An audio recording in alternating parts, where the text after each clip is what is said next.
안녕하세요. 제 이름은 오순자라고 합니다. 정말 큰일 날 뻔했던 제 이야기 좀 들어주세요.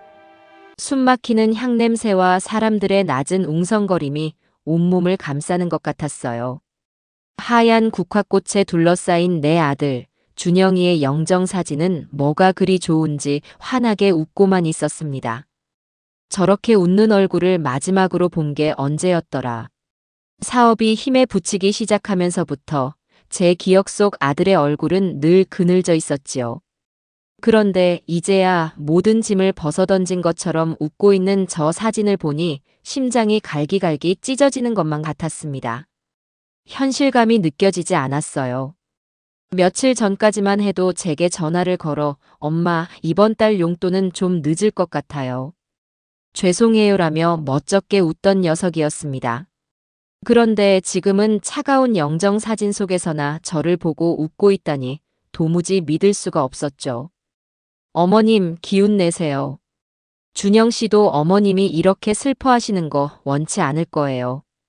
며느리인 써미호가 제 등을 감싸며 말했습니다. 하지만 그 손길에는 아주 작은 온기조차 느껴지지 않았어요.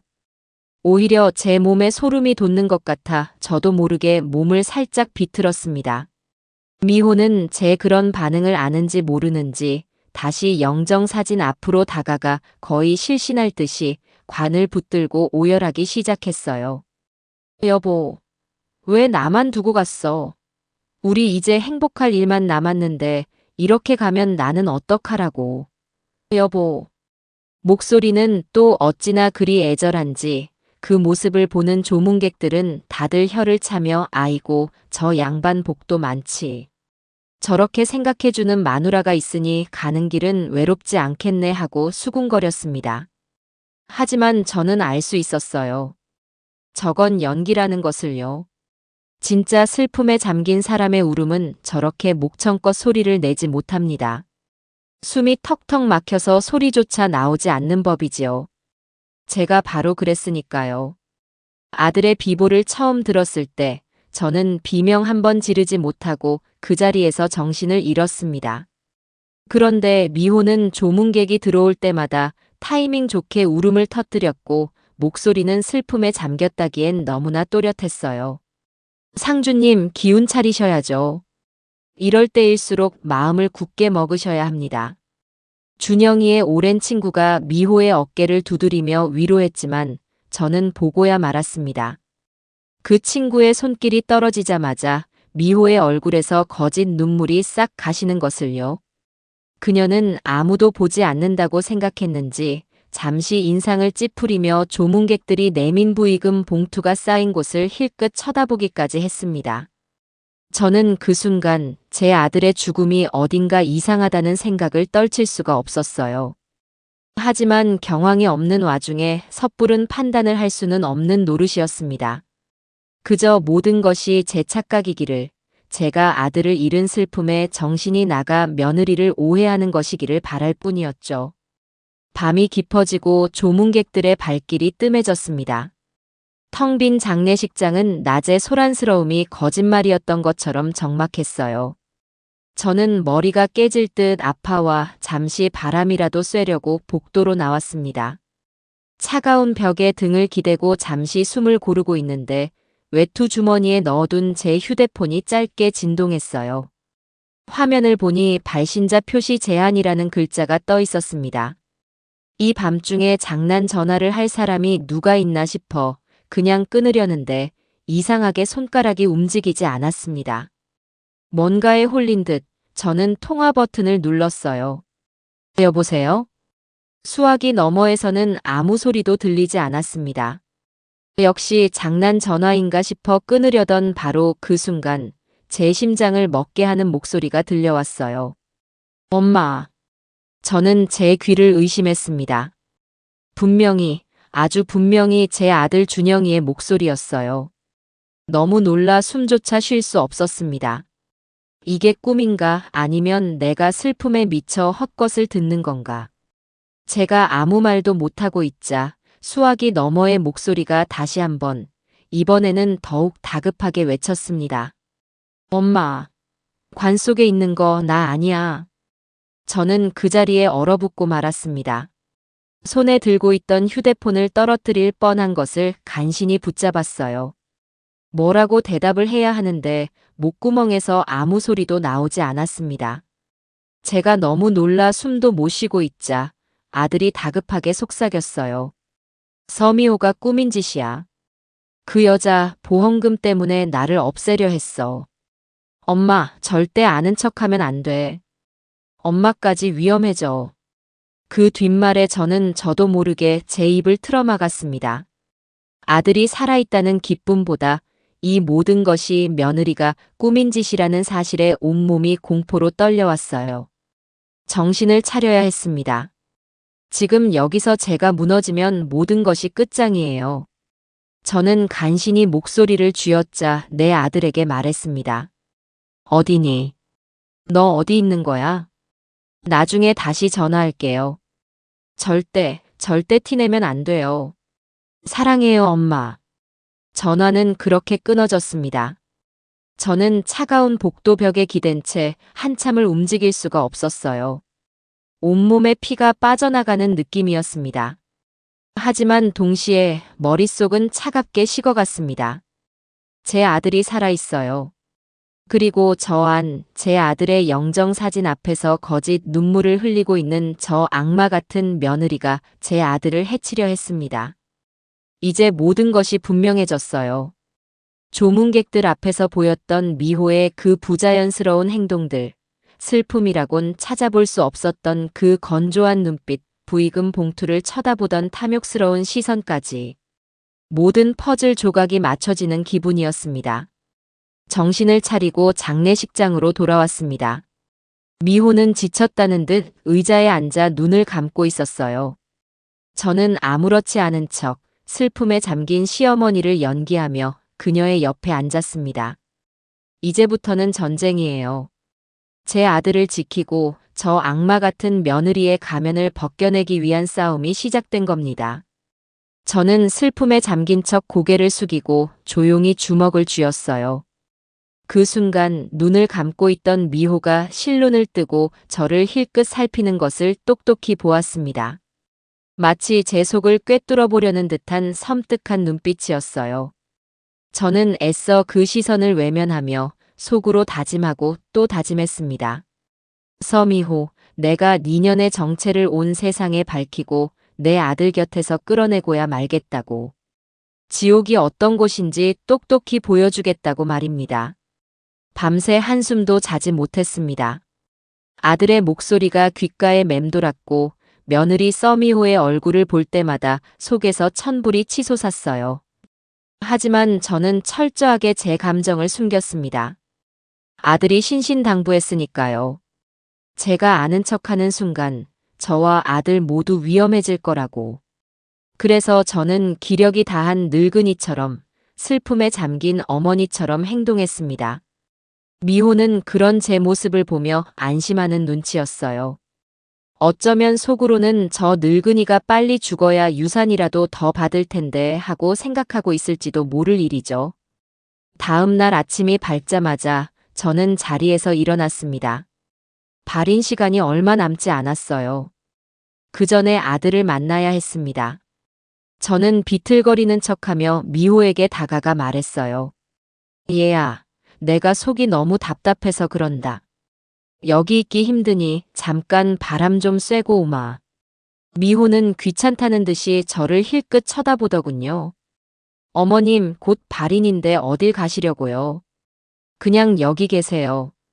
하고 퉁명스럽게 말하는 걸 보니 제가 자기 시야에서 벗어나는 게 싫었던 모양입니다. 하지만 이대로 물러설 제가 아니죠. 저는 더 애처로운 목소리로 말했습니다. 숨이 쉬어지질 않아. 이러다 내가 먼저 관에 들어가게 생겼다. 잠깐이면 돼. 정말 잠깐만 참 바람 쐬고 올 테니 걱정 말고 있거라. 제 말에 미호는 더 이상 저를 붙잡지 못했습니다. 어차피 제가 없어져 봐야 자기만 좋다고 생각했을지도 모르죠. 저는 비틀거리며 장례식장을 빠져나왔습니다. 그리고 곧장 택시를 잡아탔어요. 아들이 문자로 알려준 주소는 시내에서도 한참 벗어난 허름한 여관이었습니다. 택시를 타고 가는 내내 창밖의 풍경이 눈에 들어오지 않았어요. 제 머릿속은 온통 아들을 다시 만난다는 생각과 이 끔찍한 현실을 어떻게 해결해야 할지에 대한 고민으로 가득 차 있었습니다. 여관에 도착하니 낡고 음습한 기운이 저를 덮쳐왔습니다. 이런 곳에 제 아들이 숨어 지내고 있다고 생각하니 가슴이 미어졌어요. 떨리는 손으로 아들이 알려준 방문을 두드리자 안에서 조심스러운 목소리가 들려왔습니다. 누구세요? 나다, 엄마야. 제 목소리를 확인하고 나서야 문이 빼꼼 열렸습니다. 문틈으로 보이는 아들의 모습은 그야말로 엉망진창이었어요. 며칠은 좋게 씻지 못한 듯한 꾀죄죄한 행색에 얼굴은 공포와 불안으로 하얗게 질려 있었습니다. 저는 아들을 보자마자 와락 껴안았어요. 살아 있었습니다. 제 아들이 정말로 살아 있었어요. 따뜻한 아들의 체온이 느껴지자 그제야 참았던 눈물이 터져 나왔습니다. 준영아, 내 아들 이게 도대체 무슨 일이냐? 아들은 저를 방 안으로 끌어당기다시피 하고는 서둘러 문을 잠갔습니다. 그리고는 모든 사실을 털어놓기 시작했어요. 이야기는 충격적이었습니다. 사업이 어려워진 아들에게 미호가 거액의 투자자를 소개해주겠다며 외딴 곳으로 유인했다고 합니다. 그 자리에는 미호의 내연남인 박도식이라는 자도 함께 있었고요. 그들은 아들에게 약을 탄 술을 먹였고 정신을 잃은 아들을 차에 태운 채 절벽으로 차를 밀어버릴 계획이었다고 해요. 정신이 몽롱한 와중에 그 여자랑 그 자식이 하는 얘기를 똑똑히 들었어요. 이번 일만 성공하면 수십억 보험금은 우리 거라고 하더군요. 제가 사업 때문에 제 이름으로 생명보험을 여러 개 들어놓은 걸 노린 거였어요. 다행히 아들은 약 기운이 완전히 퍼지기 전에 가까스로 차에서 탈출했고 산속을 헤매다 겨우 인적이 있는 곳으로 내려올 수 있었다고 합니다. 하지만 이미 자신은 세상에서 죽은 사람이 되어버렸고 미호가 무서워 신고할 엄두도 내지 못하고 이렇게 숨어 지내고 있었던 거예요.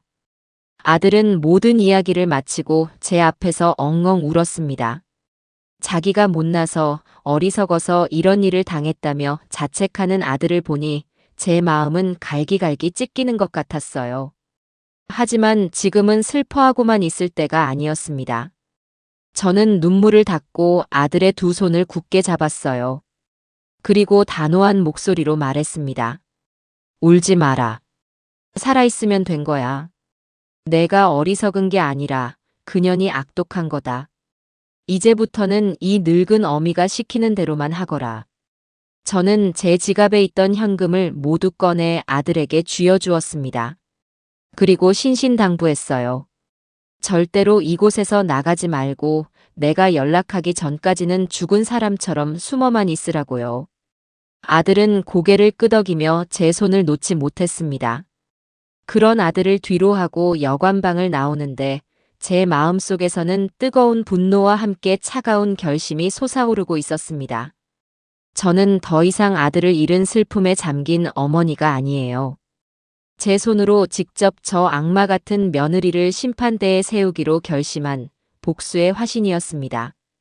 여관을 빠져나와 다시 택시를 타고 장례식장으로 돌아가는 길, 제 눈빛은 그 어느 때보다 차갑고 단단하게 빛나고 있었어요.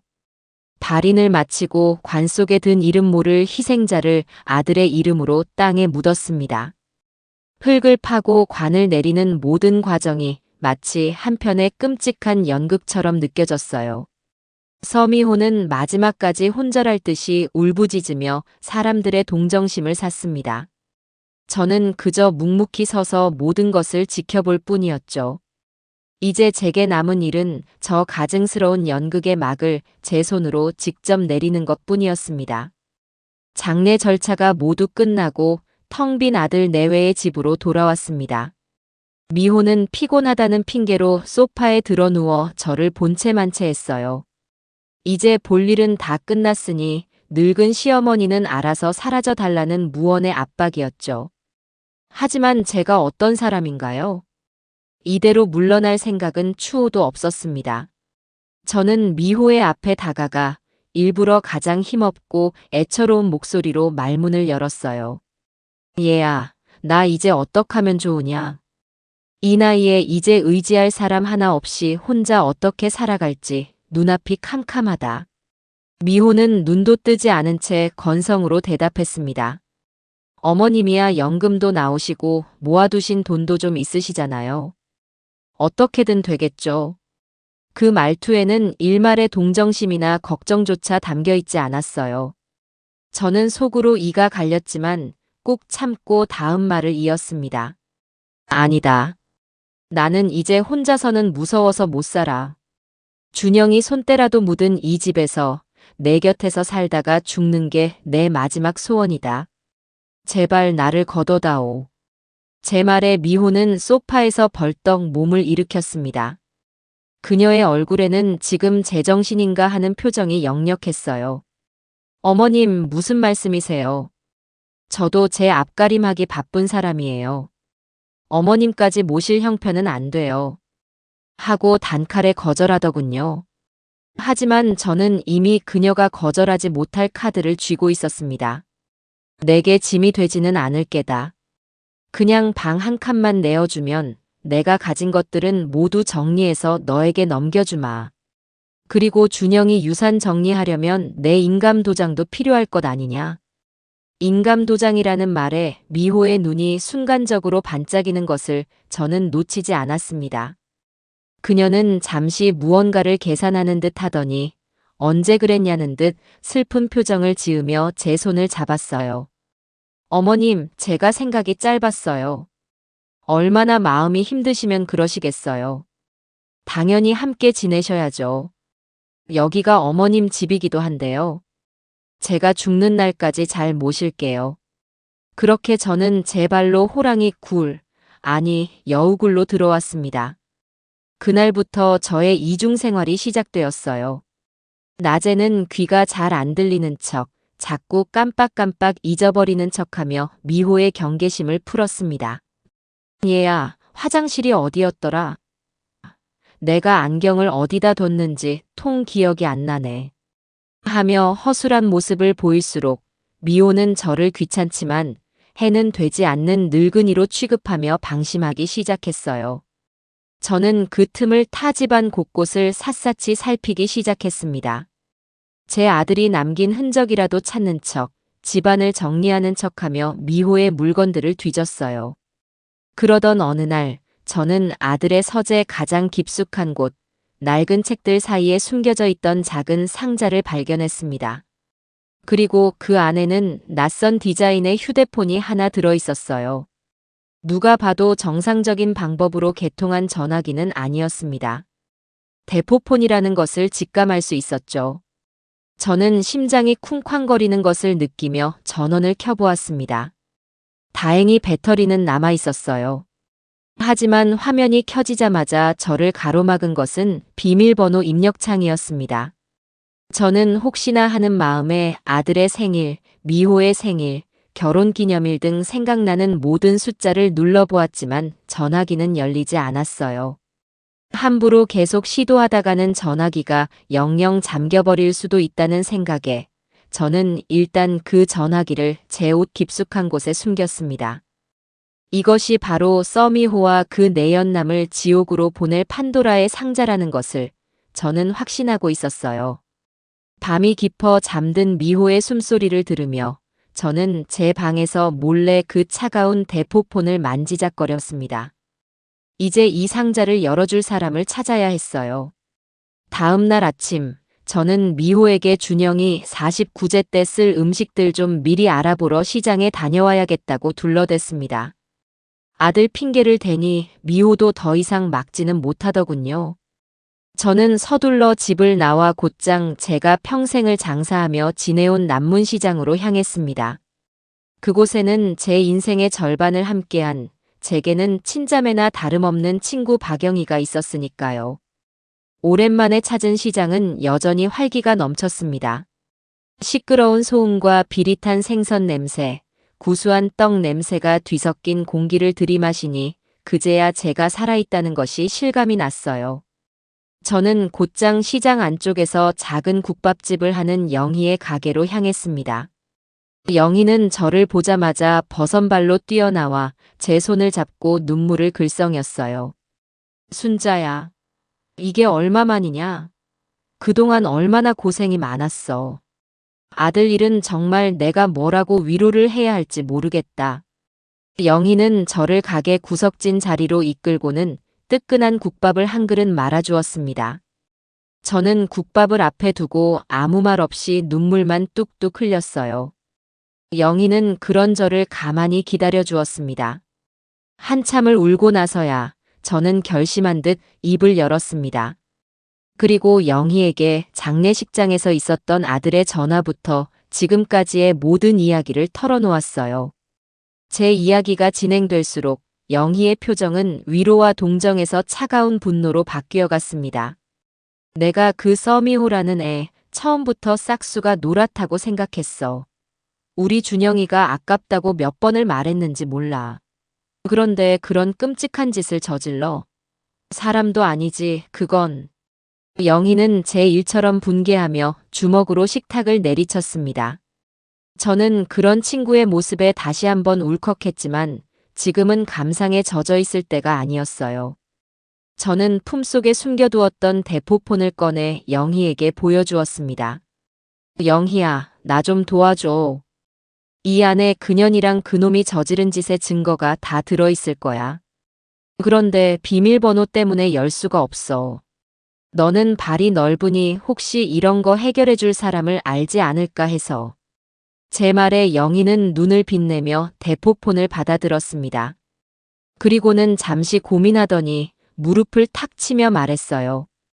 걱정 마라.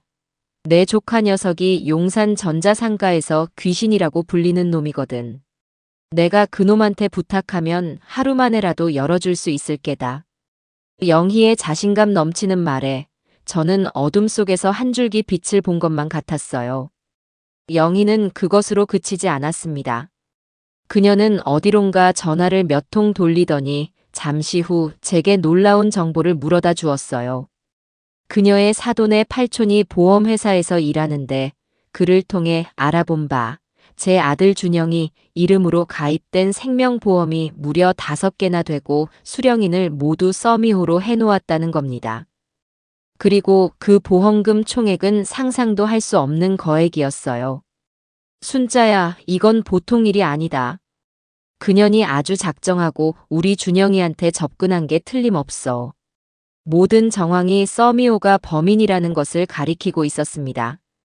저는 영희의 손을 붙잡고 고맙다는 말을 몇 번이나 반복했어요. 영희는 제 손을 마주 잡으며 말했습니다. 친구 사이에 고맙긴 뭐가 고마워. 너는 이제부터 그 여우 같은 년 옆에서 다른 증거들을 더 찾아. 이 전화기는 내가 책임지고 열어서 연락을 주마. 우리 둘이 힘을 합치면 그 악마 같은 것들을 잡아넣는 건 시간 문제야. 친구의 굳건한 약속에 저는 천군만마를 얻은 듯 든든했습니다. 저는 영희에게 대포폰을 맡기고 다시 그 숨막히는 집으로 돌아왔어요. 미호는 제가 돌아오자 시장은 뭐가 그리 볼 게 많다고 이제 오세요? 하며 날카롭게 쏘아붙였습니다. 저는 오랜만에 친구를 만나서 넋두리 좀 하느라 늦었다고 둘러대며 방으로 들어왔습니다. 이제 싸움은 저 혼자만의 것이 아니에요. 든든한 아군과 함께 저는 저 악마의 가면을 벗겨낼 칼을 갈기 시작했습니다. 그날 밤 저는 오랜만에 깊은 잠에 들 수 있었습니다. 희망이라는 것이 보이기 시작했기 때문이에요. 며칠 동안은 그야말로 숨막히는 침묵의 시간이었어요. 저는 미호의 눈치를 살피며 아무것도 모르는 척했고 미호는 그런 저를 그림자처럼 감시했습니다. 집안의 공기는 팽팽한 활시위 같았죠.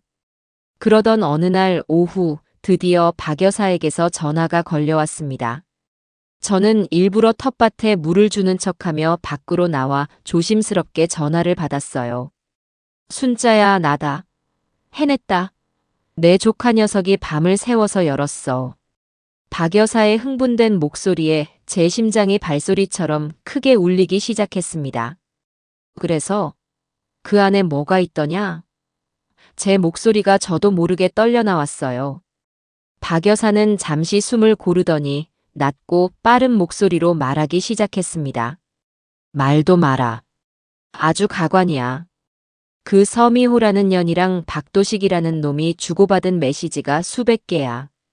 자기야, 그 늙은이는 잘 구슬리고 있어. 보험금만 받으면 우리 세상인데 조금만 참자. 준영이 그 자식. 그날 완전히 보내버렸어야 했는데 아쉽다 같은 소름 끼치는 말들이 가득해. 이건 빼도 박도 못하는 증거야. 저는 전화기를 쥔 손이 부들부들 떨리는 것을 느꼈습니다. 제 예상이, 아니, 제 끔찍한 확신이 사실로 증명되는 순간이었어요. 하지만 이걸로는 부족했습니다. 그들이 주고받은 문자 메시지는 강력한 정황 증거가 될 수는 있지만 그들의 관계와 음모를 세상에 명백히 보여줄 결정적인 한 방이 필요했어요. 영희야, 정말 고맙다. 그런데 말이다, 내가 욕심이 과한 건지 모르겠지만 그 두 년놈이 함께 있는 모습을 직접 잡아야겠어. 그래야 다시는 딴소리를 못할 테니까. 제 말에 박 여사는 잠시 말이 없더니 이내 결심한 듯 단호하게 말했습니다. 알겠다. 내가 그렇게 나온다면 나도 끝까지 가야지. 그 대포폰 통화 기록을 보니까 그놈이랑 자주 만나는 장소가 있더구나. 당장 거기로 가자. 내가 내 눈이 되어주고 내 손발이 되어주마. 그렇게 저와 박 여사의 위험한 미행이 시작되었습니다.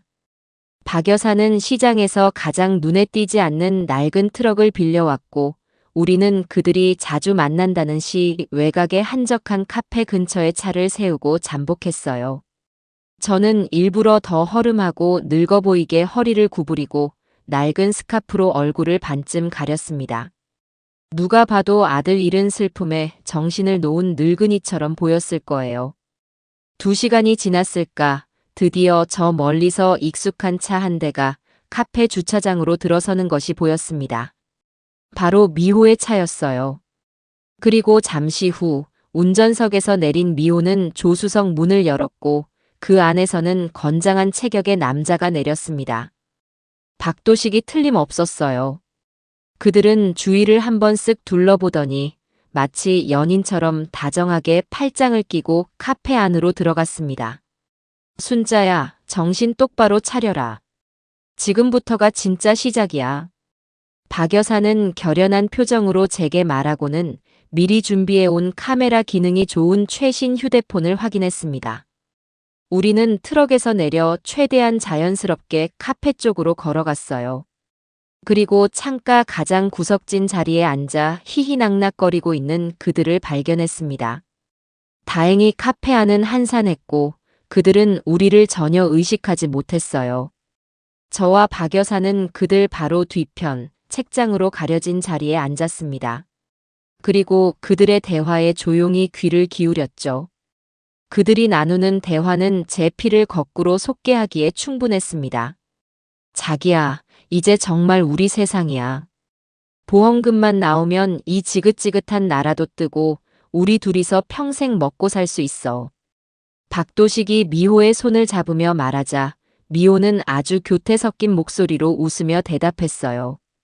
물론이지.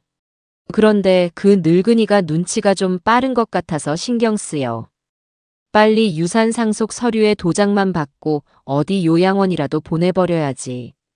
그 말을 듣는 순간 저는 이성을 잃고 뛰쳐나가 그년의 머리채를 잡고 싶은 것을 간신히 참았습니다. 박 여사가 제 손을 꽉 잡으며 눈빛으로 저를 말렸어요. 참아, 지금은 증거를 잡는 게 먼저야. 그 눈빛을 보고서야 저는 겨우 분노를 억누를 수 있었습니다. 박 여사는 태연하게 휴대폰을 들어 풍경 사진을 찍는 척하며 그들의 모습을 영상으로 담기 시작했습니다. 다정하게 서로에게 케이크를 떠먹여주는 모습, 와인을 따르며 축배를 드는 모습, 그리고 주변에 아무도 없자 깊게 입을 맞추는 모습까지. 그 모든 것이 고스란히 영상 안에 기록되고 있었어요. 그렇게 1시간가량 우리는 그들의 역겨운 애정 행각과 범죄 모의를 모두 증거로 남겼습니다. 그들이 카페를 떠나고 나서도 저와 박 여사는 한참 동안 자리에서 일어날 수가 없었어요. 온몸에 힘이 빠져나간 기분이었습니다. 하지만 우리는 해낸 겁니다. 그들의 가면을 벗겨낼 가장 강력한 무기를 손에 넣은 것이죠. 그날 밤 저는 그들이 남긴 증거만으로는 부족하다고 생각했어요. 분명히 집안 어딘가에 또 다른 증거가 숨겨져 있을 거라는 확신이 들었습니다. 미호가 깊이 잠든 것을 확인한 후 저는 손전등 하나의 의지에 그녀의 방으로 들어갔어요. 그리고 며칠 동안 눈여겨보았던 그녀가 유독 아끼는 것처럼 보였던 화려한 보석함을 열었습니다. 역시나 그 보석함은 이중으로 된 바닥을 가지고 있었어요. 위쪽에는 번쩍이는 보석들이 가득했지만 그 아래 숨겨진 공간에는 저의 눈을 의심하게 만드는 것들이 들어 있었습니다.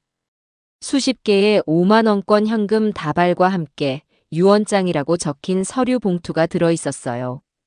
떨리는 손으로 봉투를 열어보니 그 안에는 제 아들 준영이의 필체를 흉내낸 조잡한 유언장이 들어 있었습니다.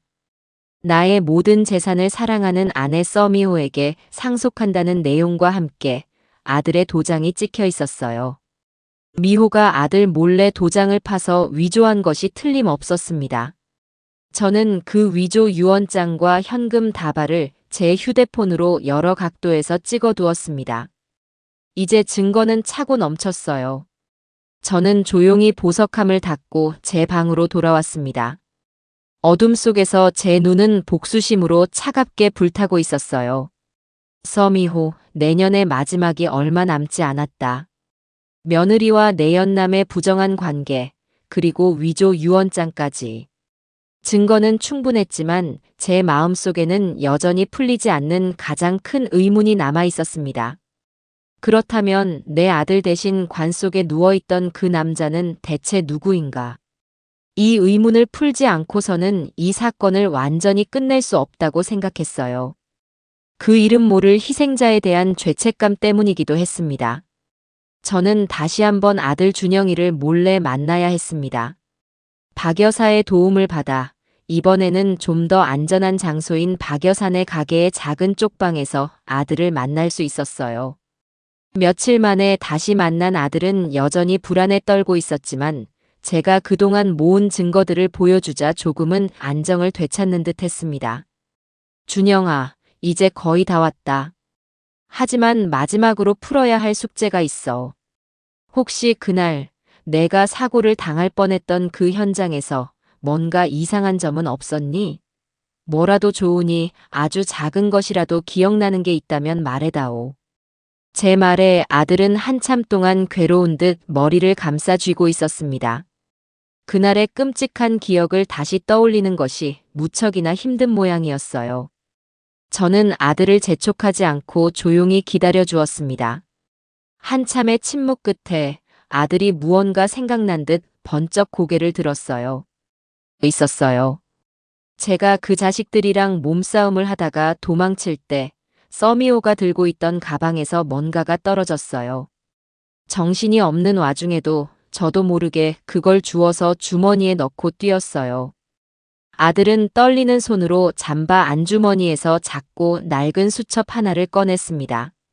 저는 거의 수첩을 빼앗다시피 해서 펼쳐보았어요.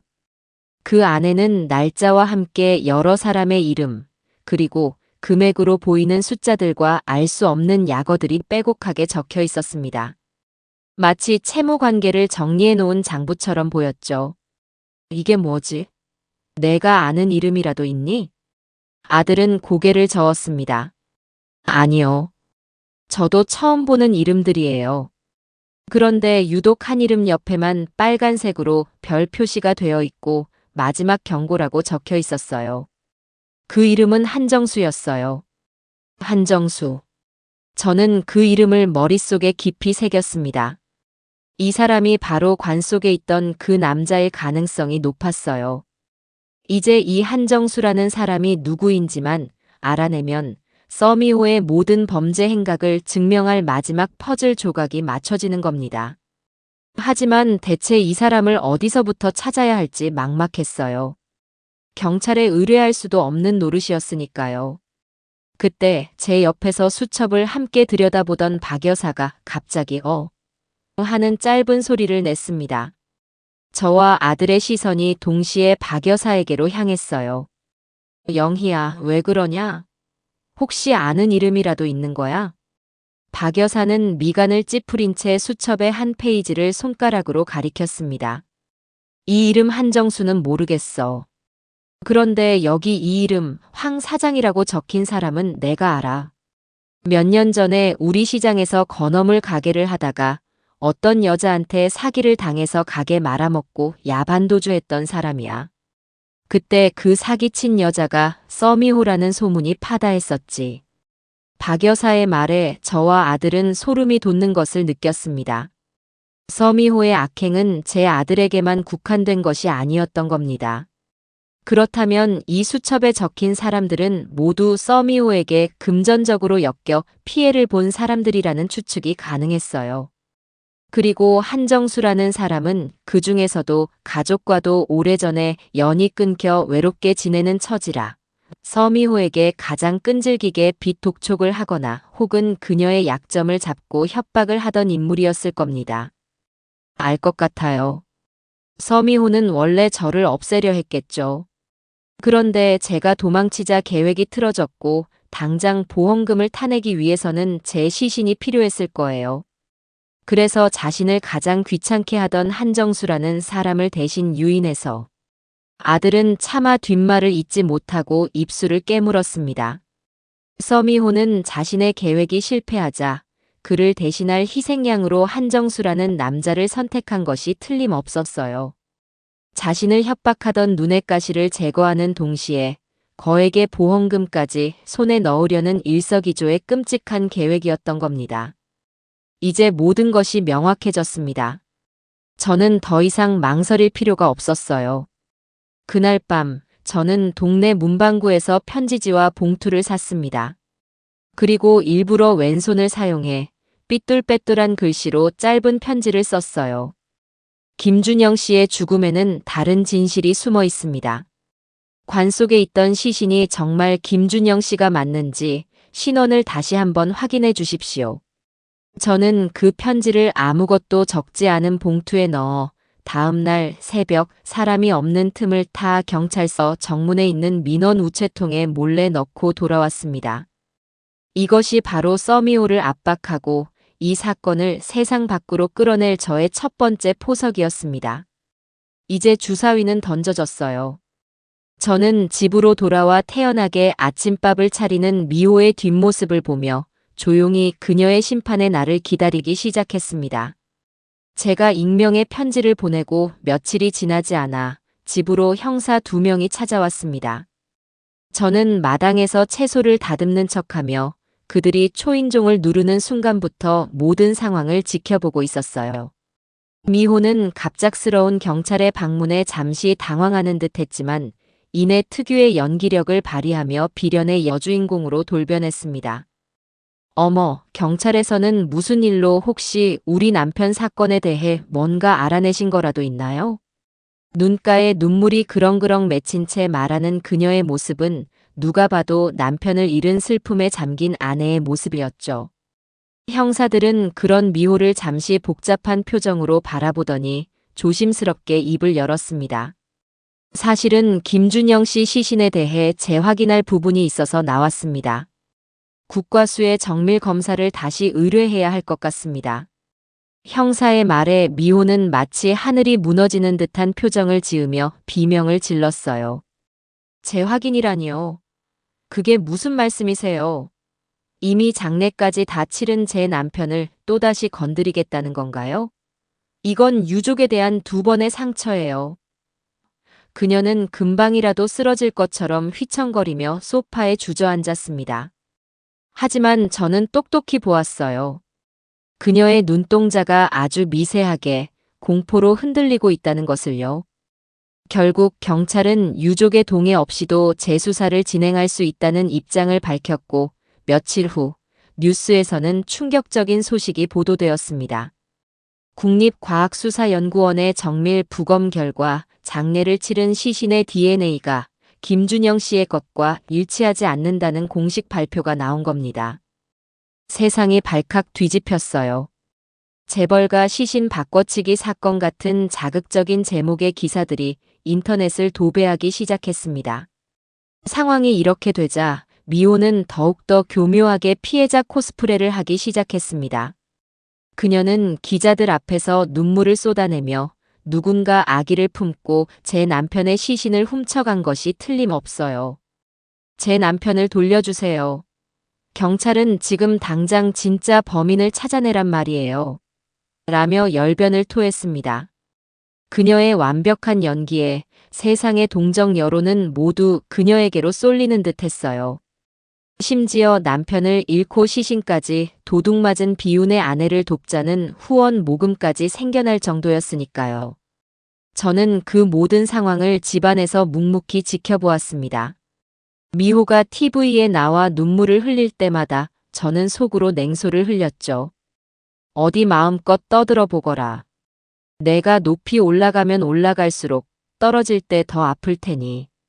저는 미호가 스스로 파놓은 무덤으로 더 깊이 들어가도록 그저 조용히 때를 기다리고 있었습니다.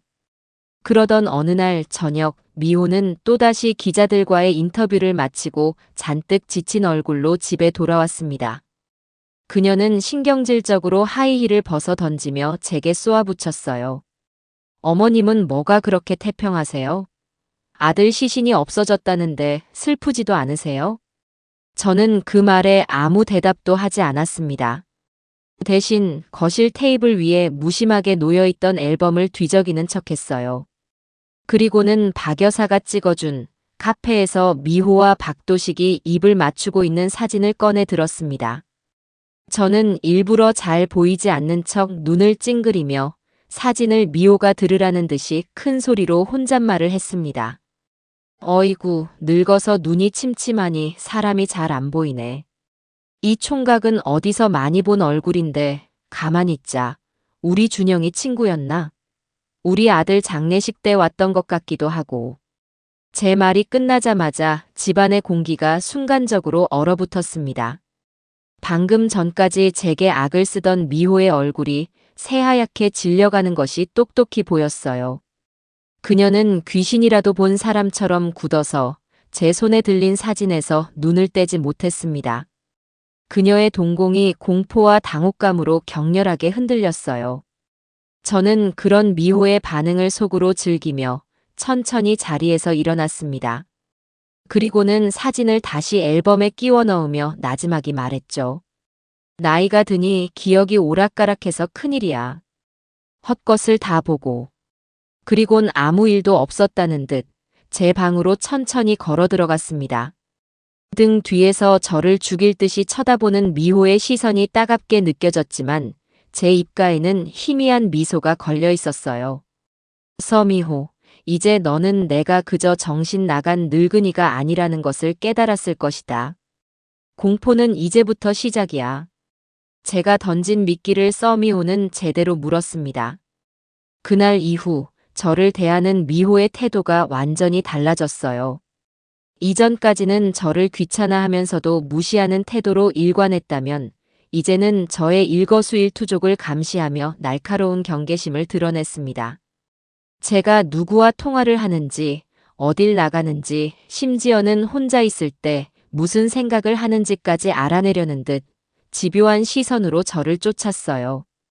그녀는 직감한 겁니다. 제가 자신의 비밀을 알고 있을지도 모른다는 것을요. 위기감을 느낀 미호의 반격은 생각보다 훨씬 더 빠르고 악랄했습니다.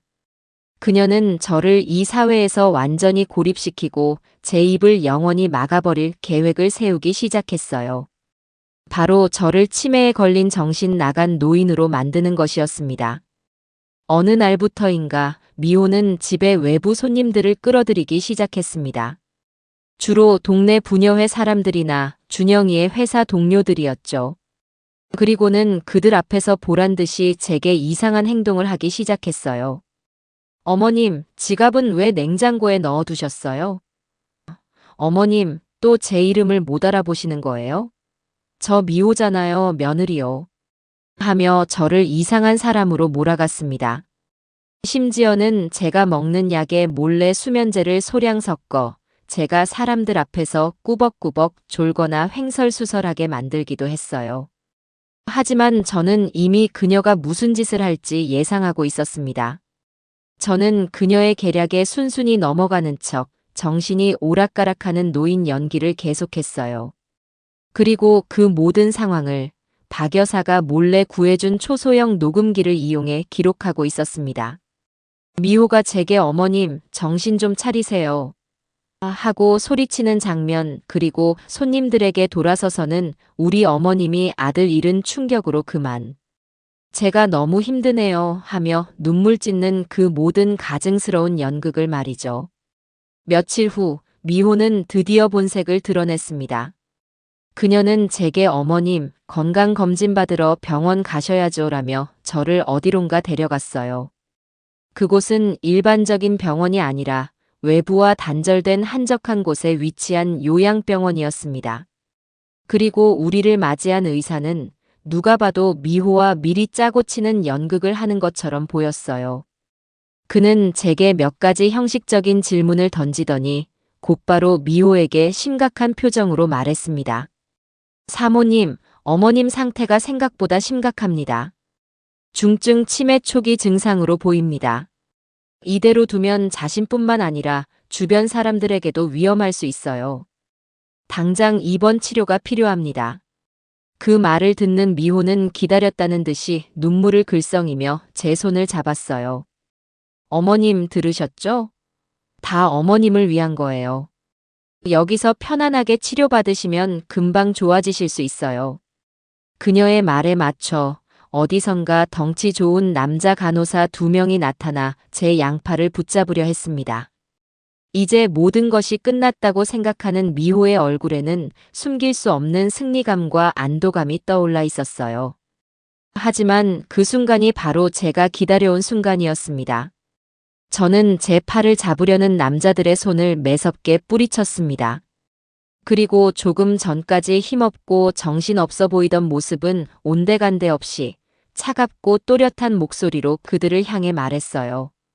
어디 함부로 내 몸에 손을 대는 게냐? 제 갑작스러운 변화에 의사와 미호, 그리고 남자 간호사들까지 모두 당황해서 굳어버렸습니다. 저는 그들을 천천히 둘러보며 품속에서 작은 녹음기를 꺼내 보였어요. 당신들, 지금 나를 가두려는 거지? 내가 방금 전까지 당신들이 하는 말을 모두 녹음해뒀는데 들어볼 텐가? 서미호 씨가 시키는 대로만 하면 두둑하게 챙겨주겠다는 말부터 저항하면 억지로 묶어서 입원시키라는 말까지 아주 잘 녹음되었더구나. 제 말에 의사의 얼굴은 새하얗게 질렸고 미호의 얼굴은 분노와 당혹감으로 시뻘겋게 달아올랐습니다. 그녀는 믿을 수 없다는 듯 저를 향해 소리쳤어요. 지금 뭐 하시는 거예요, 어머님? 정말 미치셨어요? 저는 차갑게 웃으며 그녀에게 한 걸음 더 다가갔습니다. 미친 건 너겠지, 서미호. 내가 내 수작을 모를 줄 알았느냐? 참고로 말해두는데 내 오랜 친구 박 여사가 소개해준 인권 변호사와 이미 상담도 다 마친 상태다. 지금 이 녹음기는 곧장 그 변호사를 통해 경찰서로 갈 것이고 당신들은 의료법 위반으로 아주 비싼 값을 치르게 될 게야. 어디 한번 해보시지. 이 늙은이를 여기에 가둘 수 있는지. 제 단호한 말에 상황은 완전히 역전되었습니다. 의사는 안절부절 못하며 미호의 눈치만 살폈고 남자 간호사들은 슬금슬금 뒷걸음질 쳤어요. 미호는 분에 못 이겨 부들부들 떨며 저를 노려볼 뿐 아무것도 하지 못했습니다. 그녀의 완벽했던 계획은 제가 던진 작은 녹음기 하나에 산산조각이 나버린 겁니다. 저는 그들의 기가 막힌 얼굴들을 뒤로하고 당당하게 병원 문을 걸어 나왔습니다. 밖에는 저를 걱정하며 기다리고 있던 박 여사가 있었어요. 저는 친구의 차에 올라타며 창밖으로 보이는 미호의 절망적인 얼굴을 향해 조용히 미소 지었습니다. 서미호, 너와 나의 싸움은 이제부터가 진짜 시작이다. 요양병원 사건 이후 서미호는 완전히 독이 오른 뱀처럼 변했습니다. 이제는 저를 대놓고 없는 사람 취급했어요. 제가 거실에 앉아 있으면 보란 듯이 제 면전에 대고 방문을 쾅 닫아버렸고 제가 말을 걸면 들리지도 않는다는 듯 무시로 일관했습니다. 집안에는 살얼음판 같은 긴장감만 감돌았죠. 그녀는 제가 자신의 약점을 쥐고 있다는 것을 알았지만 동시에 저를 어찌할 방법이 없어 안달이 난 상태였습니다. 하지만 저는 그녀의 그런 반응을 기다리고 있었어요. 적이 불안하고 초조해질수록 더 많은 실수를 저지르기 마련이니까요. 이제 다음 단계로 넘어갈 시간이었습니다. 뱀의 머리를 직접 공격할 수 없다면 그 꼬리부터 잘라내야 했어요. 바로 그녀의 공범 박도식이었습니다. 그들의 단단해 보였던 공모 관계에 균열을 일으켜 그들 스스로가 서로를 의심하고 물어뜯게 만들어야 했습니다. 저는 박 여사에게 다시 한번 도움을 청했어요. 박도식이라는 남자에 대해 알아봐 달라고요. 박 여사의 조카는 역시나 귀신 같은 실력을 가진 아이였습니다. 대포폰에서 추출한 정보를 바탕으로 박도식의 신상과 그가 자주 출몰하는 장소까지 알아내 온 겁니다. 그는 강남의 고급 오피스텔에 살면서 낮에는 골프 연습장을, 밤에는 회원제로 운영되는 고급 바를 전전하는 한량 같은 인간이었어요. 직접 그를 만나는 것은 위험한 일이었습니다. 하지만 그에게 의심의 씨앗을 심기 위해서는 제가 직접 나서는 수밖에 없었죠. 저는 박 여사와 함께 며칠 동안 박도식의 동선을 파악했습니다. 그리고 마침내 기회를 잡았어요. 그가 주말 오전에 혼자서 오피스텔 근처 공원으로 산책을 나온다는 사실을 알아낸 겁니다. 저는 그날 제 인생 최고의 연기를 준비했습니다. 일부러 가장 낡고 허름한 옷을 꺼내 입고 머리에는 하얀 수건을 둘렀었어요. 누가 봐도 아들 잃은 충격에 정신이 오락가락하는 시골 노인의 모습이었죠. 박 여사는 멀리서 망을 봐주기로 했고 저는 일부러 과일이 가득 담긴 장바구니를 들고 공원 벤치에 앉아 그를 기다렸습니다. 얼마 지나지 않아 값비싼 운동복 차림의 박도식이 공원으로 들어서는 것이 보였습니다. 저는 그의 동선에 맞춰 그가 제 앞을 지나갈 타이밍에 맞춰 자리에서 일어나는 척하다가 일부러 크게 넘어졌어요. 아이고 하는 비명과 함께 장바구니에 있던 사과와 귤이 사방으로 대굴대굴 굴러갔습니다. 박도식은 잠시 멈칫하더니 주위 시선을 의식했는지 마지못해 제게 다가와 팔을 부축해 주었어요. 어르신 괜찮으세요? 하고 묻는 그의 얼굴을 저는 바로 그때 처음으로 자세히 마주 보았습니다. 사진으로 보던 것보다 훨씬 더 능글맞고 탐욕스러운 인상이었죠. 저는 그의 부축을 받으며 힘겹게 일어나는 척하다가 그의 얼굴을 보고는 갑자기 화들짝 놀란 듯한 표정을 지었습니다. 아이고 총각. 혹시. 저는 말을 잇지 못하고 그의 얼굴과 허공을 번갈아 쳐다보며 혼란스러운 연기를 했어요. 박도식은 그런 저를 이상한 사람 쳐다보듯 하며 물었습니다. 저 아세요, 어르신? 저는 잠시 머뭇거리다가 아주 작은 목소리로 하지만 그의 귀에는 똑똑히 들리도록 속삭였습니다. 우리 며느리를 우리 미호를 아는 총각 맞지요? 내가 치매 기운이 있어서 사람 얼굴을 잘 기억 못하는데 총각은 아주 인상이 깊어서 기억이 나네. 미호라는 이름이 나오자 박도식의 얼굴이 순간적으로 굳어지는 것을 저는 놓치지 않았습니다. 그는 당황한 기색을 감추려 애쓰며 말했어요. 잘못 보셨습니다. 저는 그런 사람 모릅니다. 저는 그의 말을 못 들은 척 혼잣말처럼 중얼거렸습니다. 우리 며느리가 참 똑똑한 아이야. 무섭도록 똑똑하지. 무슨 일이 생기면 모든 책임을 대신 뒤집어쓸 방패막이가 있다고 나한테 자랑을 하더구나. 자기는 그 뒤에 숨어서 모든 걸 가질 거라고. 혹시라도 일이 잘못되면 그 방패막이한테 모든 죄를 넘기고 자기는 피해자인 척 할 거라고. 총각. 얼굴이 참 선해 보이는데 혹시라도 나쁜 일에 엮인 거라면 지금이라도 발 빼는 게 좋을 게야. 우리 미호는 한번 물면 절대 놓지 않는 아이거든. 저는 제 할 말만 하고는 아이고, 내가 늙어서 별소리를 다 하는구나. 미안해요. 총각하며 그에게서 떨어져 흩어진 과일들을 힘겹게 줍는 척했습니다. 박도식은 아무 말 없이 그 자리에 서서 창백하게 질린 얼굴로 저를 내려다보고 있었어요. 저는 그의 눈빛에서 깊은 동요와 의심을 읽을 수 있었습니다. 제 말은 그의 심장에 박힌 의심이라는 이름의 독화살이었어요. 그날 이후 모든 것이 제 계획대로 움직이기 시작했습니다. 박 여사의 정보에 따르면 박도식과 서미호가 만나는 횟수가 눈에 띄게 줄었고 만날 때마다 크게 다투는 모습이 여러 번 목격되었다고 해요. 박도식은 제가 던진 방패막이라는 말에 완전히 사로잡혀 서미호의 모든 행동을 의심하기 시작한 겁니다. 서미호 역시 그런 박도식의 변화를 눈치채고 그를 불안하게 여겼을 테죠. 그들의 공고했던 신뢰 관계는 그렇게 서서히 무너져 내리고 있었습니다. 결정적으로 며칠 뒤 박 여사의 조카로부터 긴급한 정보가 들어왔습니다. 박도식이 해외 항공권을 예매하고 거액의 현금을 달러로 환전하고 있다는 것이었어요. 그는 서미호와 함께가 아니라 혼자서 이 모든 것을 비밀리에 준비하고 있었습니다. 보험금을 타내면 나누기로 한 약속을 깨고 모든 것을 독차지한 채 혼자 도망칠 계획이었던 겁니다. 저는 그 정보를 듣자마자 곧바로 아들에게 연락했습니다. 준영아, 지금 당장 경찰에 익명으로 제보하거라. 내 사건의 유력한 공범인 박도식이라는 자가 곧 해외로 도주할 거라고. 출국 금지부터 신청해야 한다고 말이야. 아들의 제보를 받은 경찰은 발 빠르게 움직이기 시작했습니다. 이제 서미호는 가장 강력한 아군이자 공범을 잃게 될 처지에 놓인 겁니다.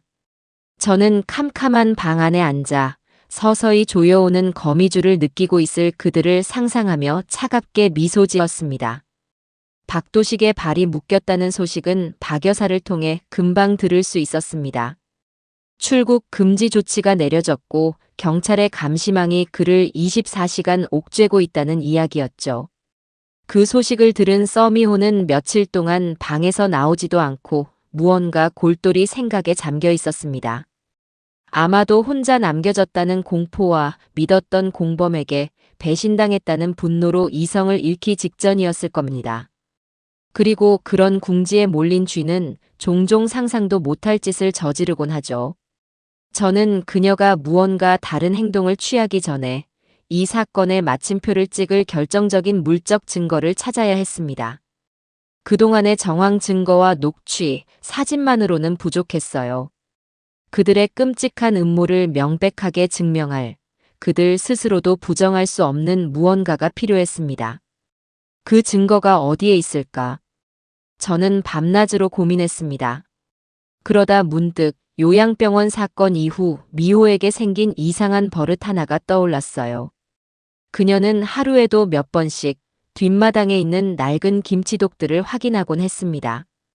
요즘은 아무도 쓰지 않아 먼지만 뽀얗게 쌓여있는 그 김치독들을 그녀는 마치 귀한 보물이라도 숨겨둔 것처럼 불안한 눈빛으로 쳐다보곤 했죠.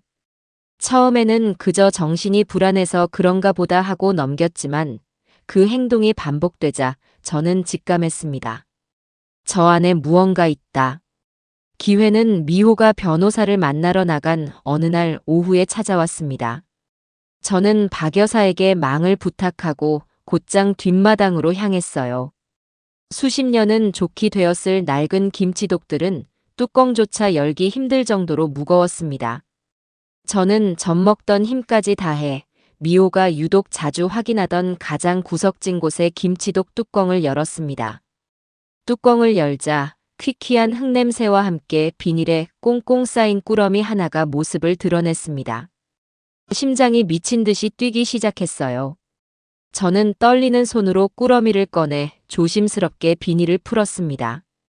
그리고 그 안에 들어있는 물건들을 확인하는 순간 저도 모르게 숨을 멈췄습니다. 그 안에는 제 아들에게 썼던 것으로 보이는 약병과 밧줄, 그리고 관 속에 누워있던 남자 한정수의 신분증과 피 묻은 옷가지가 들어있었습니다.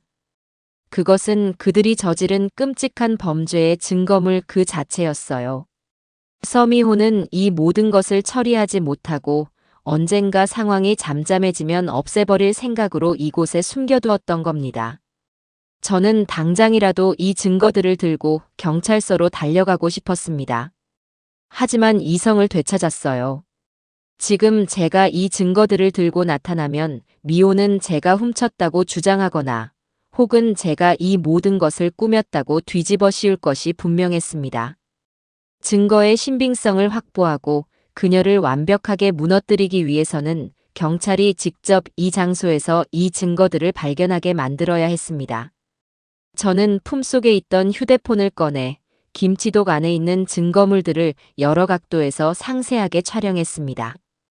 그리고는 모든 것을 원래 상태 그대로 돌려놓고 김치독 뚜껑을 닫은 뒤 흙먼지까지 원래처럼 덮어놓았어요. 아무도 이곳을 열어본 흔적을 찾지 못하도록요. 이제 모든 준비는 끝났습니다.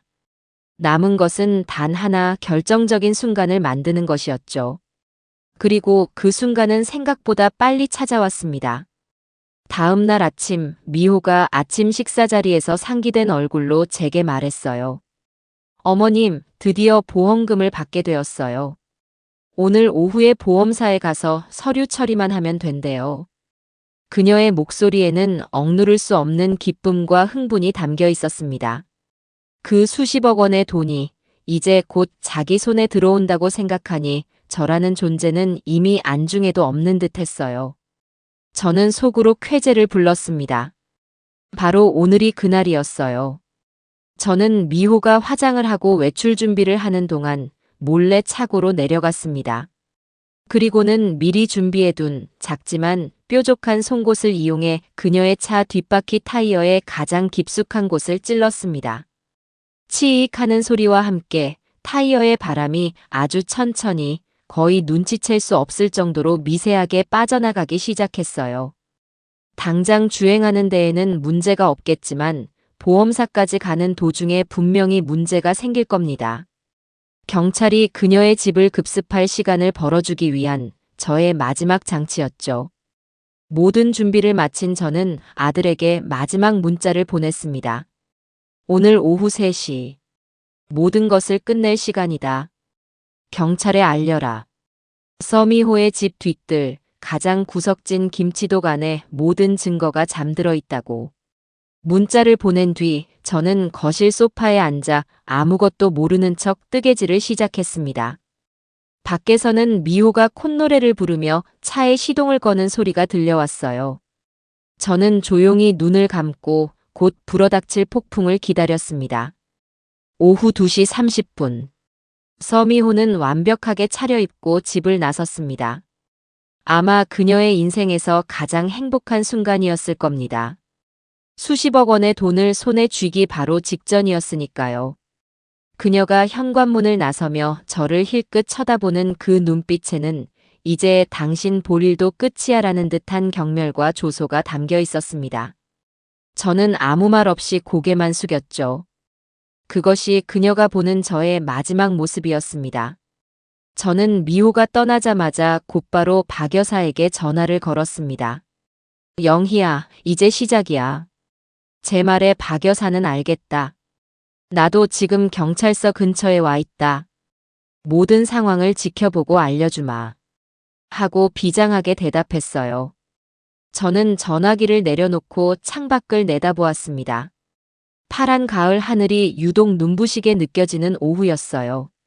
한편 서미호는 약속 시간에 맞춰 보험사 건물에 도착했습니다. VIP 상담실로 안내받은 그녀는 담당자 앞에서 그동안 갈고 닦은 연기력을 마지막으로 선보였을 겁니다. 남편을 잃은 슬픔과 이제라도 모든 것을 정리하고 새 출발을 하려는 미망인의 애처로운 모습을 말이죠. 하지만 그녀의 예상과는 달리 서류 처리는 계속해서 지연되었습니다. 고객님, 본사 전산망에 잠시 문제가 생긴 것 같습니다. 죄송하지만 잠시만 더 기다려 주시겠어요? 담당자는 미안한 표정으로 계속해서 시간을 끌었습니다. 사실 그것은 보험사 측과 미리 협조가 된 경찰의 작전이었어요. 아들의 익명 제보를 받은 경찰은 서미호가 보험금을 수령하는 현장을 덮치기 위해 일부러 시간을 끌어달라고 요청했던 겁니다. 아무것도 모르는 미호는 시간이 흐를수록 점점 더 초조해지기 시작했습니다. 제가 뚫어놓은 타이어에 바람이 거의 다 빠져 차가 주저앉기 일보 직전이라는 연락을 받았기 때문이죠. 그리고 마침내 약속의 3시가 되었을 때 모든 것이 동시에 움직이기 시작했습니다. 먼저 제가 있는 집의 초인종이 요란하게 울렸습니다. 문을 열자 수십 명의 경찰들이 들이닥쳐 압수수색 영장을 내밀었어요. 저는 놀란 척 뒷걸음질 치며 비명을 질렀습니다. 아니, 이게 무슨 일이에요? 경찰들은 제게 양해를 구하고는 곧장 집안 구석구석을 샅샅이 뒤지기 시작했습니다. 그리고 한 팀은 제보받은 대로 곧장 뒤뜰의 김치독으로 향했어요. 같은 시각, 공항에서는 박도식이 출국 게이트로 향하고 있었습니다. 출국 금지 조치 때문에 비행기를 탈 수는 없었지만 어떻게든 밀항이라도 하려는 심산이었던 것 같아요. 하지만 그의 앞길은 잠복하고 있던 형사들에 의해 가로막혔습니다. 박도식 씨 사기 및 증거인멸 등의 혐의로 체포합니다. 형사들이 그의 양팔을 붙잡고 수갑을 채우자 공항은 순식간에 아수라장이 되었습니다. 박도식은 끝까지 발악했지만 결국 힘없이 경찰의 손에 끌려갔어요. 그리고 마지막으로 보험사 VIP 상담실의 문이 활짝 열렸습니다. 미호가 담당자에게 대체 언제까지 기다리게 할 거냐며 소리를 지르는 바로 그 순간이었어요. 상담실로 들어온 것은 담당자가 아닌 차가운 얼굴의 형사들이었습니다. 서미호 씨, 보험 사기, 사채 은닉 및 공문서 위조 등의 혐의로 당신을 긴급 체포합니다. 형사의 말에 미호의 얼굴은 그대로 굳어버렸습니다. 그녀는 잠시 상황을 파악하지 못하다가 이내 모든 것이 끝났다는 것을 깨닫고 비명을 질렀어요. 아니야. 이건 함정이야. 내가 아니라고. 그녀는 미친 사람처럼 발버둥 쳤지만 차가운 수갑이 그녀의 손목에 채워지는 것을 막을 수는 없었습니다. 화려했던 그녀의 옷차림은 수갑과 함께 더없이 초라해 보였어요. 경찰서로 연행된 서미호는 뒤뜰 김치독에서 발견된 증거물들과 공항에서 체포된 박도식의 사진을 보고 나서야 모든 것이 제 손안에서 움직였다는 것을 깨달은 모양이었습니다. 그녀는 취조실에서 머리를 풀어헤치고 악을 쓰기 시작했어요. 이건 다 우리 시어머니가 꾸민 짓이에요. 그 늙은이가 날 함정에 빠뜨린 거라고요. 내가 아니라 우리 시어머니를 조사해야 해요. 그 여자가 범인이에요. 하지만 그녀의 발악은 이미 모든 증거를 확보한 형사들에게 그저 패자의 마지막 비명으로밖에 들리지 않았습니다. 형사는 차가운 눈으로 그녀를 내려다보며 말했어요. 오순자 여사님은 아들을 잃은 충격으로 집 밖으로는 한 발짝도 나오지 못하시는 분입니다. 그런 분이 어떻게 이 모든 것을 꾸몄다는 겁니까? 그 순간 취조실 문이 열리며 다른 형사가 들어와 말했습니다. 서미호 씨의 변호사가 도착했습니다. 그리고 서미호 씨를 만나고 싶어하는 또 다른 증인이 있습니다. 서미호는 증인은 무슨 놈의 증인? 그 늙은이가 돈으로 매수한 사람이겠지. 하고 비웃었어요. 그녀는 여전히 이 모든 상황을 뒤집을 수 있다고 믿는 듯 했습니다. 하지만 다음 순간 취조실 문이 활짝 열리고 한 남자가 안으로 들어서는 것을 보고 서미호의 자신감 넘치는 얼굴은 그대로 굳어버렸습니다. 아니, 굳어버렸다는 표현으로는 부족했어요. 그녀의 얼굴은 공포와 경악, 그리고 믿을 수 없다는 충격으로 하얗게 질려갔습니다. 마치 이 세상 사람이 아닌 귀신이라도 본 사람의 표정이었죠. 취조실로 들어선 사람은 바로 제 아들 김준영이었습니다. 며칠 동안 숨어 지내며 겪었던 고생의 흔적은 온데간데 없이 아들은 깔끔한 옷차림의 변호사와 함께 당당한 모습으로 서 있었어요. 아들은 아무 말 없이 방금 전까지 세상을 다 가진 것처럼 날뛰던 아내, 서미호를 차갑고 무거운 눈으로 내려다보았습니다. 뭐야, 당신이 어떻게? 아니야, 당신이 여기가 어디라고 오냐고. 서미호는 의자에서 거의 굴러떨어지다시피 하며 뒷걸음질 쳤습니다. 그녀는 아니야, 이건 말도 안 돼. 하고 외치며 머리를 감싸 쥐었어요. 그토록 냉정하고 잔인했던 그녀가 한순간에 완전히 무너져 내리는 순간이었습니다. 자신의 계획이 완벽하다고 믿었지만 그 가장 큰 허점이었던 살아있는 남편이 모든 것을 끝내기 위해 제 발로 지옥의 문을 열고 들어왔으니 그 충격과 절망이 오죽했을까요? 아들의 등장은 이 길고 긴 싸움을 끝내는 마지막 결정타였습니다. 더 이상의 증거나 증언이 필요 없었어요. 살아있는 김준영의 존재 자체가 서미호가 저지른 모든 범죄를 증명하는 가장 확실한 증거였으니까요.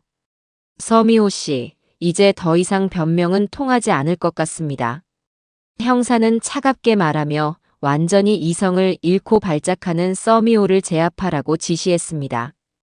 그제야 상황 파악이 된 미호는 아들에게 매달리며 애원하기 시작했어요. 여보, 잘못했어요. 내가 다 잘못했어. 제발 용서해줘. 저 사람들이 날 잡아가려고 해. 하지만 아들은 그녀의 손길을 차갑게 뿌리치며 단 한마디 말을 던졌습니다. 너가 용서받을 곳은 여기가 아니라 법정이다. 그 후 모든 것은 일사천리로 진행되었습니다. 정신을 차린 아들은 변호사의 입회하에 서미호와 박도식이 자신을 어떻게 해치려 했는지 그들의 범죄 계획을 처음부터 끝까지 상세하게 증언했습니다. 아들의 증언은 그 자체로 한편의 끔찍한 소설과도 같았어요. 그리고 마지막으로 제가 나설 차례였습니다. 저는 직접 경찰서에 가지는 않았어요. 대신 저를 대신해 박 여사가 소개해준 인권 변호사가 제가 그동안 목숨을 걸고 모아온 모든 증거들을 경찰에 제출했습니다. 카페에서 찍은 서미호와 박도식의 애정 행각이 담긴 영상, 제가 위조된 유언장과 현금 다발을 찍어둔 사진, 요양병원에 저를 강제로 입원시키려던 미호와 의사의 대화가 담긴 녹음, 파일, 그리고 마지막으로 김치독에서 발견된 증거물들을 찍어둔 사진까지. 제가 모아온 증거들은 상자에 담아도 될 정도로 방대했습니다. 변호사가 증거들을 하나씩 제출할 때마다 형사들의 표정은 놀라움으로 변해갔습니다. 그들은 아들을 잃은 슬픔에 집 밖으로 나오지도 못하는 연약한 노인이라고만 생각했던 제가 이 모든 것을 계획하고 실행했다는 사실을 믿을 수 없다는 눈치였어요.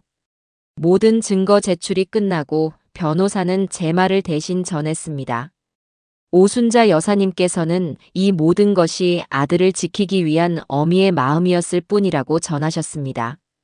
저는 그 시각 집 거실에 앉아 창밖을 바라보고 있었습니다. 박 여사가 옆에서 제 손을 꼭 잡아주었고 텔레비전에서는 제 아들이 살아 돌아왔다는 속보가 긴급 뉴스로 나오고 있었어요. 저는 조용히 눈을 감았습니다. 길고 길었던 싸움이 드디어 끝난 겁니다. 이제 저 악마들에게 법의 심판을 내리는 일만 남았어요. 제 뺨 위로 뜨거운 눈물 한 줄기가 흘러내렸습니다. 슬픔의 눈물이 아닌 안도와 승리의 눈물이었습니다.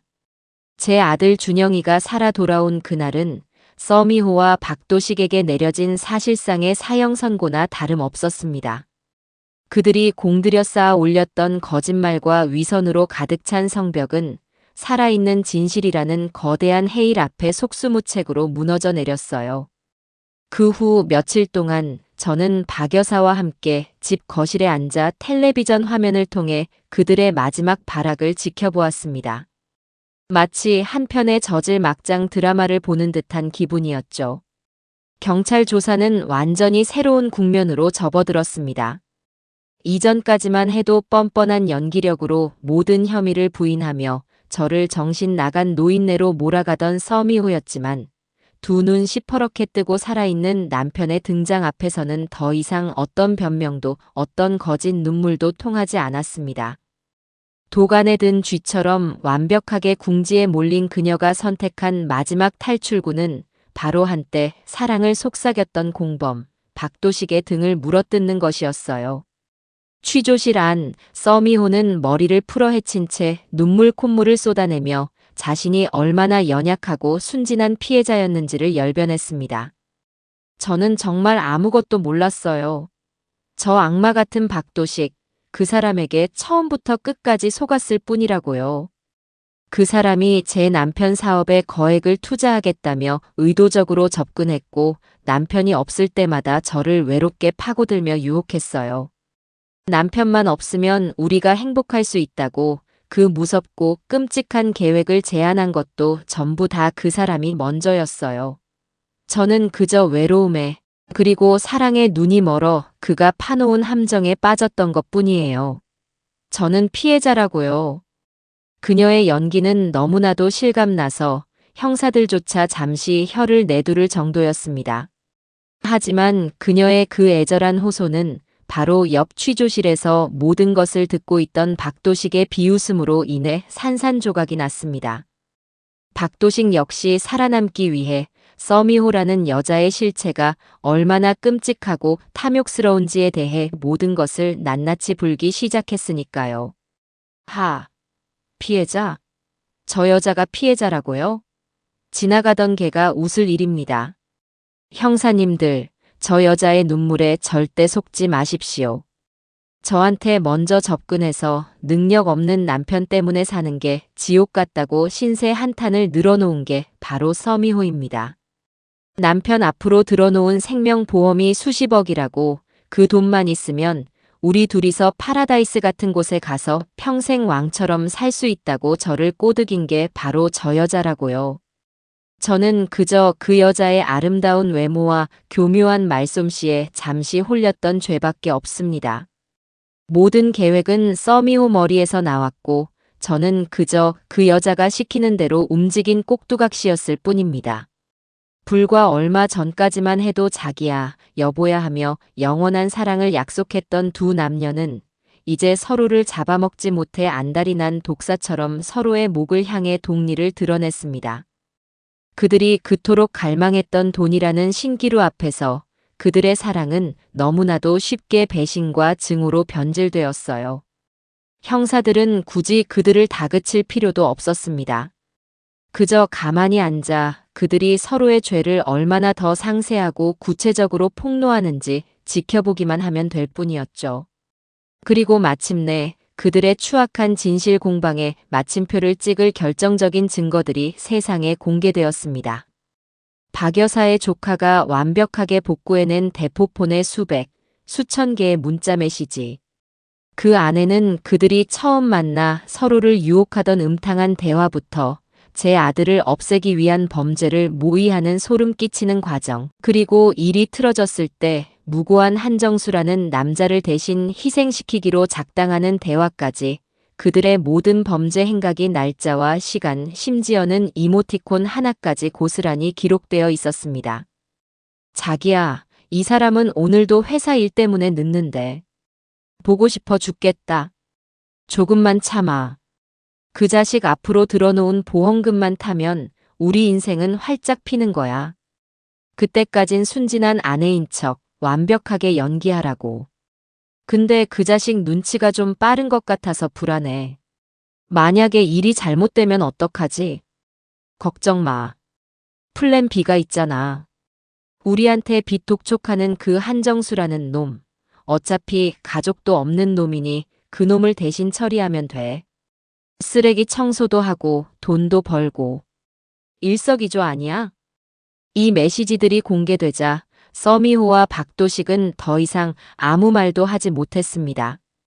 그들은 핏기 하나 없는 얼굴로 자신들이 남긴 명백한 증거 앞에서 완전히 얼어붙어 버렸어요. 그들의 추악한 민낯이 온 세상에 가장 적나라한 방식으로 생중계되는 순간이었습니다. 언론은 기다렸다는 듯이 달려들어 이 사건을 대서특필했어요. 희대의 판무 파탈, 두 얼굴의 악녀 서미호, 아들 장례식장에서 시작된 어머니의 위대한 추적, 돈 때문에. 남편과 내연남 모두를 파멸시킨 탐욕의 화신 같은 자극적인 제목의 기사들이 하루 종일 신문과 방송을 도배했습니다. 온 세상이 제 아들을 지키기 위한 저의 고독한 사투에 경악하고 또 뜨거운 찬사를 보냈어요. 하지만 저는 그런 세상의 칭찬과 관심이 조금도 기쁘지 않았습니다. 저는 그저 거실 소파에 앉아 텅 비어버린 아들의 방을 바라보며 조용히 눈물을 삼킬 뿐이었어요. 이 끔찍하고 지긋지긋한 싸움에서 이기기 위해 제가 얼마나 많은 밤을 공포와 분노 속에서 칼을 갈며 지새워야 했는지. 그 진실의 무게는 파멸해버린 저들뿐만 아니라 살아남은 저와 제 아들의 남은 인생에도 무겁게, 아주 무겁게 내려앉아 있었습니다. 서미호와 박도식에 대한 첫 재판이 열리던 날, 법원 앞은 그야말로 인산인해를 이루었습니다. 세기의 악녀와 그 공범의 얼굴에 돌이라도 던지고 싶다는 사람들, 그들의 재판 과정을 하나라도 놓치지 않으려는 기자들로 발 디딜 틈조차 없었죠. 저희 모자와 박 여사는 사람들의 눈을 피해 아침 일찍부터 법원 뒤편의 작은 문을 통해 조용히 법정 안으로 들어갔습니다. 애써 담담한 척했지만 법정 특유의 차갑고 엄숙한 공기는 제 심장을 무겁게 짓눌렀어요. 마치 공기 전체가 거대한 돌덩이처럼 느껴졌습니다. 얼마 지나지 않아 법정 문이 열리고 피고인석으로 서미호와 박도식이 모습을 드러냈습니다. 교도관에게 양팔을 붙들려 들어오는 그들의 모습은 불과 몇 달 전의 모습이라고는 믿기지 않을 정도로 초라하고 망가져 있었어요. 화려한 명품으로 온몸을 감싸던 서미호는 헐렁한 수의를 입고 있었고 그 생기 넘치던 얼굴은 핏기 하나 없이 푸석푸석했습니다. 언제나 자신감 넘치던 박도식의 어깨는 축 늘어져 금방이라도 바닥에 주저앉을 것만 같았죠. 그들은 법정에 들어서는 순간부터 서로를 마치 평생의 원수라도 되는 듯 경멸과 증오가 가득 담긴 눈으로 쏘아볼 뿐 단 한마디의 말도 섞지 않았습니다. 재판은 검사의 모두 진술로 시작되었습니다. 검사는 낮고 힘있는 목소리로 그들이 저지른 죄가 얼마나 반사회적이고 잔인무도한지를 하나하나 마치 칼로 살을 베어내듯 날카롭게 열거했습니다. 금전적인 욕망을 위해 남편을 해치려 공모한 것, 그 계획이 실패하자 무고한 사람을 대신 희생시킨 것, 심지어는 모든 죄를 덮기 위해 연로한 시어머니를 정신병원에 가두려 한 패륜적인 행위까지. 검사의 목소리가 법정 안에 울려 퍼질 때마다 방청석에서는 나지막한 탄식과 분노의 웅성거림이 터져나왔습니다. 그리고 마침내 제 아들 준영이가 증인석에 섰습니다. 아들은 떨리는 목소리였지만 피고인석에 앉은 서미호의 눈을 피하지 않고 똑바로 마주보며 그날의 진실을 증언하기 시작했어요. 저 여자는 제 아내였습니다. 제가 세상에서 가장 믿고 사랑했던 사람이었습니다. 하지만 그 믿음의 대가는 죽음의 문턱이었습니다. 아들의 증언이 이어지는 동안 서미호는 고개를 숙인 채 미동도 하지 않았습니다. 저는 방청석에 앉아 덜덜 떨리는 아들의 넓은 등을 보며 터져나오려는 울음을 간신히 삼켰습니다. 마지막 선고의 날이 밝았습니다. 재판장이 법정에 들어서고 모두가 숨을 죽였습니다. 팽팽한 긴장감 속에서 재판장이 무겁게 입을 열었어요. 피고인 서미호, 박도식에 대한 판결을 시작하겠습니다. 재판장은 판결 이유를 읽어 내려가기 시작했습니다. 피고인들은 인간이 지켜야 할 최소한의 윤리와 도덕을 저버렸으며 오직 자신들의 탐욕을 채우기 위해 한 가정을 파괴하고 무고한 생명을 짓밟는 등 죄질이 극히 불량하고 반성의 기미조차 보이지 않아 엄중한 처벌이 불가피하다. 재판장의 한마디 한마디는 마치 망치처럼 두 사람의 남은 인생을 부수는 소리 같았습니다. 이에 재판부는 피고인 서미호와 피고인 박도식 두 사람 모두에게 이 사회로부터 영원히 격리될 필요가 있다고 판단하여 무기징역을 선고한다. 무기징역이라는 선고가 법정 안에 망치처럼 내리꽂히는 순간 서미호는 갑자기 이성을 잃고 짐승처럼 울부짖기 시작했습니다. 아니야. 내가 왜 무기징역이야. 이건 음모야. 판사님, 이건 잘못됐어요. 그녀는 교도관들에게 필사적으로 저항하며 방청석에 앉아있는 저를 향해 피를 토하듯 저주를 퍼부었어요. 오순자, 이 모든 게 다 너 때문이야. 내가 내 인생을 망쳤어. 내가 이대로 순순히 끝날 것 같아. 내가 여기서 나가든 죽어서 귀신이 되든 반드시 너를 찾아가 똑같이 갚아줄 거야. 평생 나를 저주하면서 고통 속에서 살게 될 거라고.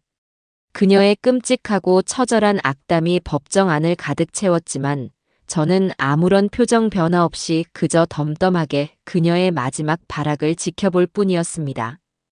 그녀를 향한 분노나 증오, 미움 같은 감정은 이제 제게 조금도 남아있지 않았어요. 그저 자신의 죄가 얼마나 무거운지조차 깨닫지 못하는 어리석고 가련한 영혼에 대한 희미한 연민만이 느껴질 뿐이었죠. 결국 서미호는 교도관들에게 입이 틀어막힌 채 마치 도살장에 끌려가는 짐승처럼 울부짖으며 법정 밖으로 사라졌습니다. 재판이 끝나고 저희 모자는 가장 먼저 한정수 씨의 노모를 다시 찾아뵈었습니다. 저희는 그분 앞에 다시 한번 무릎을 꿇고 재판 결과를 말씀드렸어요. 그리고 서미호에게서 되찾은 재산의 절반이 담긴 통장을 그분 손에 쥐어드렸습니다.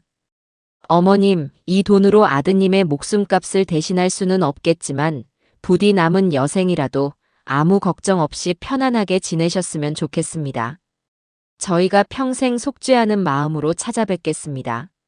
노모는 말없이 눈물만 흘리시며 저희의 손을 따뜻하게 잡아주셨습니다. 그 집을 나오는 길, 아들은 제게 조용히 말했어요. 어머니, 이제 정말 제 인생을 다시 찾은 것 같아요.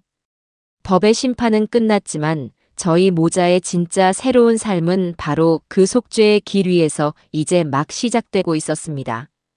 세상에 떠들썩했던 관심이 조금씩 잊혀지고 가을이 가고 겨울이 와 앙상했던 나뭇가지에 다시 파릇한 새순이 돋아날 때쯤이었습니다. 제 아들 준영이는 과거의 상처를 딛고 일어서기 위해 작은 식당이라도 차려보겠다며 매일 요리 학원을 오가며 땀을 흘렸고 저는 그런 아들의 뒷모습을 보며 평범하고 소소한 일상의 행복을 되찾아가고 있었어요.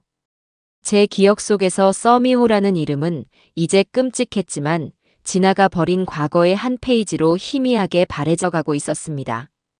그러던 어느 날 낯선 우편번호가 찍힌 편지 한 통을 받았습니다. 교도소에서 온 면회 신청서였어요. 발신인의 이름은 서미호였습니다. 기가 막혔습니다. 대체 무슨 낯짝으로 무슨 할 말이 남아서 저를 보자고 하는 건지. 당장이라도 찢어서 쓰레기통에 던져버리고 싶었지만 저는 왠지 모르게 이 마지막 만남을 피해서는 안 되겠다는 강한 예감을 느꼈습니다. 이 지긋지긋하고 길었던 악연의 마지막 마침표를 제 손으로 직접 찍어야만 이 모든 것이 비로소 끝날 것 같았어요. 면회실은 소독약 냄새와 차가운 공기로 가득 차 있었습니다. 두껍고 뿌연 아크릴 칸막이를 사이에 두고 저는 푸른 수인복을 입은 서미호와 마주 앉았습니다. 불과 1년 전만 해도 세상 가장 화려한 보석보다 더 빛나 보였던 그녀의 모습은 온데간데 없었어요. 짧게 깎은 머리, 화장기 하나 없이 푸석한 얼굴, 그리고 삶의 모든 의욕을 잃어버린 듯 공허한 눈동자. 오직 저를 향한 증오심만이 꺼지지 않은 불씨처럼 그녀의 눈 속에서 이글거리며 타오르고 있었습니다. 제가 자리에 앉기가 무섭게 서미호는 수화기를 거의 빼앗다시피 집어들고 비웃음을 흘리며 말했습니다. 꼴 좋다 아주. 밖에서 두 다리 쭉 뻗고 잠은 잘 주무셨나 봐. 나는 여기서 매일 밤 당신 꿈을 꿔.